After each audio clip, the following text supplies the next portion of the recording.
ఏమయ్యా సాయి తాగినావా? షాయా షాయ్ తాగా ఇది వరకు అవుతుంది. ఒక్కలన్నా ఈ కూడలన్నా ఆ కూడలన్నా ఇద్దరు కూడలు ఉన్నట్టేనే ఇది వరకు అయితే షాయ్ ఒకటి చెప్పాయి.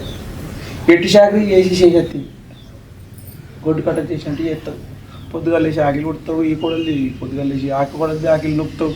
చూడండి ఇక వాటు మామ షాయ్ కొట్టి రావు ఇది వరకు అయిందని ఒక్కలన్నా తెచ్చిన ఏంది బతుకులు. ఏం రాతనేమో మన రాత. పిల్లగన్నం కానీ మన రాతగన్నా అవే మనం ఏం చేద్దాం చెప్పు. పెద్దోనికి చిన్నోనికి చెప్దాం అంటేనా కోడళ్ళతో ఏడలొల్లి పెట్టుకొని ఏడిదవుతారో నాదింత బాధ. కింద పానం మంచి లేక బీపీ షుగర్ ఉండే నాకంటే ఇవ్వకపోని నీకన్నా ఇవ్వాలిగా ఇంత షాయి. మరి మా మామ గోళీలు వేసుకుంటాడని గింతిదా మన కోడళ్ళు. మధ్య చిన్నోనికి చెప్పద్దు పెద్దోనికి చెప్పద్దు మనం చెప్పి వాళ్ళ